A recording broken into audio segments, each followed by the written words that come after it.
Hello, Namaste, Adab, Sat Sri Akal. This is PUNEET GULATI, your host for Local Heroes of Hume from One Wolf Family. See, when I hear the word hero, people always tell me about a superhero. I watched this movie, I watched that movie. But we do have heroes in our real life. They might not be wearing the cape, but they are doing the good for the community. So today we are recognizing those individuals who are doing something good for the community, spreading goodness without thinking about themselves first and first for the community. So our first guest is Casey Nunn, who is young, dynamic, beautiful, and she is being the youngest mayor. She's worked for Ambulance Victoria, she worked for emergency services, and I think I will run out of list if I keep introducing. So better off introduce you to her and she can tell more about herself.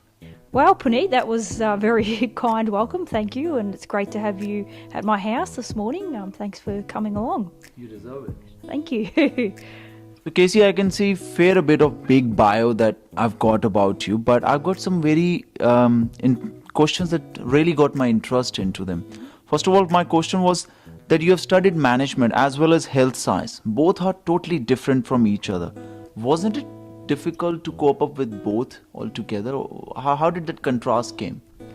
Yeah, when I decided to go to university, I wasn't sure what degree I would do. I was really passionate about health, and that stems from helping people. But both my sisters were accountants, so they were really keen for me to do some type of business studies. So they were really pushing, saying you should do business, should do accounting, but my passion was health.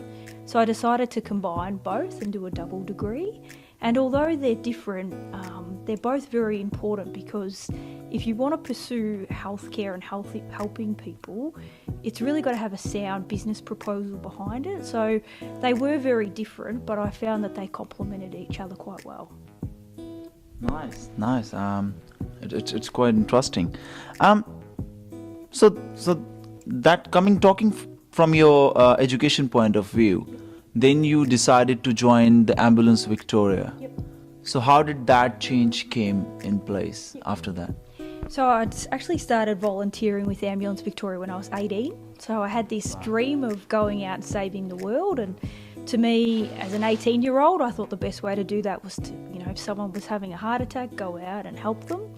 And it was really that volunteering that got me more into preventative healthcare, because of course if you're having a heart attack, I can help you, can give you some medicine to feel better, but to really help people, you've got to try and prevent the heart attack. And so although I still volunteer, and I've been volunteering for 15 years and I love it, it's really opened my eyes to how important preventative health is, and trying to prevent people from having the heart attack rather than curing it afterwards. Wow, 15 years is a long time. I must say, I still freak out because I do have worked with some people in the past related to their health. Yep. And it still freaks me out if I have to give someone CPR. Oh, yeah. Just thinking of that, but hats off.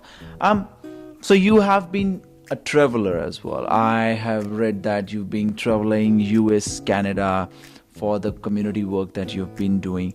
So are there any stories or any instances from those journeys that you would like to share that are really close to your heart, or something that you have gained that you are still using in your career so far? Yep.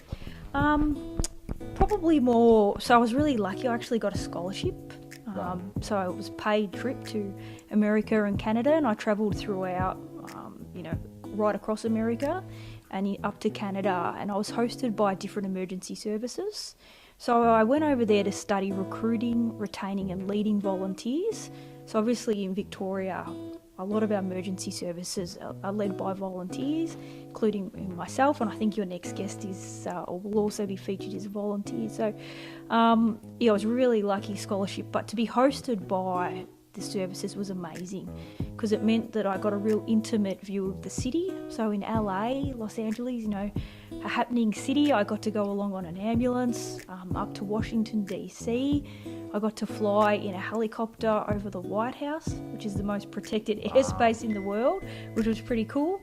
And then up to New York, where I was probably the experience I was going to mention was I spent the day with a police officer whose son had died when the Twin Towers collapsed. So he took me through a tour of where the World Trade Centres were and his experience of the day. But probably the main lesson and what I got out of it was just the importance of family. So, he lost his son that day, and it was an unexpected tragedy, and that can happen in many ways. Obviously, that was an extreme example, but just the importance of family, and life's so short. So, you should really love each other and be kind. Yeah, I totally agree. I don't think I can doubt you on that about the importance of family. Talking from the experience, I'm living thousands of miles away from my family, and I could really imagine how that police officer might be feeling and how that story could touch a lot of people, and so is you. So really lovely. Now, coming from that, you have been working for the state government as well, being a parliament participant, role of an advisor, workplace trainer, an assessor. So basically a true example of multifaceted person. So how do you manage all this? I have a very supportive family and husband, which is great, but I guess I just try and live my values. So, I really value family and I value work, and so I try and make sure my diary reflects that. So when I work out what I'll do for the week, I actually do sit down on a Sunday and plan my week. I try and make sure my diary reflects those values that I want to live. So it would be untrue of me to say to you my family is my most important thing if you checked my diary and I'm not seeing them for a week. So I really just try and live those values that I believe in. Wow. I really wish I could start creating a diary like that. One day, maybe I'll come to you for the tips again. So last question, but the most important one. Actually, they're connected to each other, but I wouldn't say it's the last question. There's another question after that. Talking from the family values, the values that you carry for your family. Tell me about your family. I want to know about that magical, inspirational family that you have. Yep. Who's inspiring you to do all this that you have been doing, all this energy, where is it coming from? Well, I probably should have mentioned that I am also 7 months pregnant, so Yes, my family's about to congratulations. get bigger. Thank you. It's our first baby, so we're pretty excited. But my parents live in Craigieburn. Both mum and dad are still together and they live in Craigieburn, and they both came from Broadmeadows, so really working class background.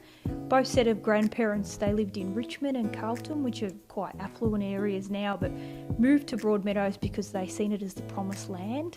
Big backyards, big blocks, great opportunities, and they worked really hard, and both grandparents actually died living in those houses in Broadmeadows, and mum and dad and the rest of the family moved up to Craigieburn, and we've been here ever since, which it's 35 years now. So we have a really close-knit family. I have two sisters. One still lives in Craigieburn. That's the one that's on council now, Carly. Yeah. And another sister that lives in Greenvale. So I've got a very close-knit family. And my husband, Daniel, has lived in Craigieburn his whole life as well. We went to school together, but I didn't really know him at school. It wasn't until later on that I met him through volunteering with the ambulance, and he's a volunteer fireman. So the benefits of helping your community, and his family live in Craigieburn as well. So we have a really close-knit family, and yeah, that provides a lot of inspiration. I have 7 nieces and nephews. So 5 nieces and 2 nephews.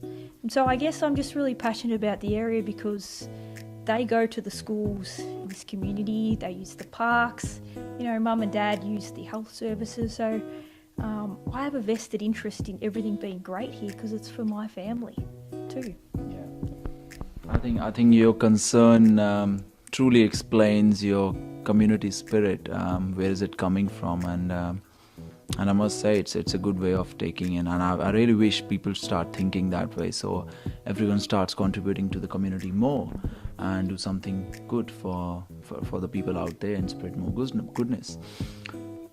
My very last question, but it's a very important question because I want the listeners to know your inspiration behind this magical energy. I know your last question, as I said, because these 2 questions were connected, but there's that inspiration behind this energy which keeps you on your toes unconditionally for the people out there in the community.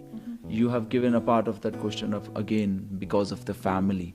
Is there something else as well which has always been there that inspires you and that keeps you on your toes, that every morning when you get up you're like, okay, no, Casey? Even there are days, like even I feel it, like there are days I don't feel like doing something, or there are things, you just feel one of those lazy moments that you can't be bothered, but what is that one thing that you say to yourself, and what is that one thing that keeps you inspired, that yes, I have to do this no matter what?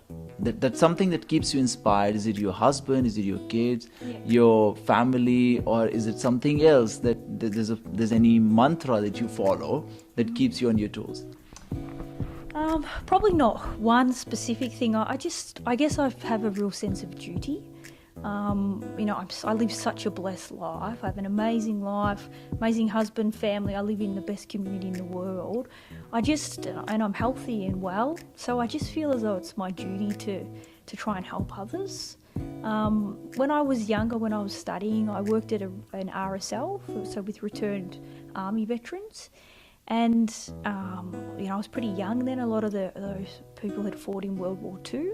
And they were just talking about their experience, and often on Anzac Day, which is around the corner, they talk about, do you live a life that is worthy of their sacrifice? And I guess I often reflect on that not just on Anzac Day or any day that we commemorate what people have done before us, I really think we should ask ourselves that, do we live a life that is worthy of their sacrifice?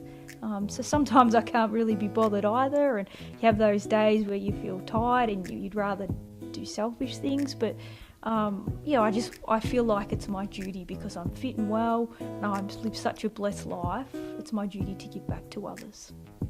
That's very wonderful.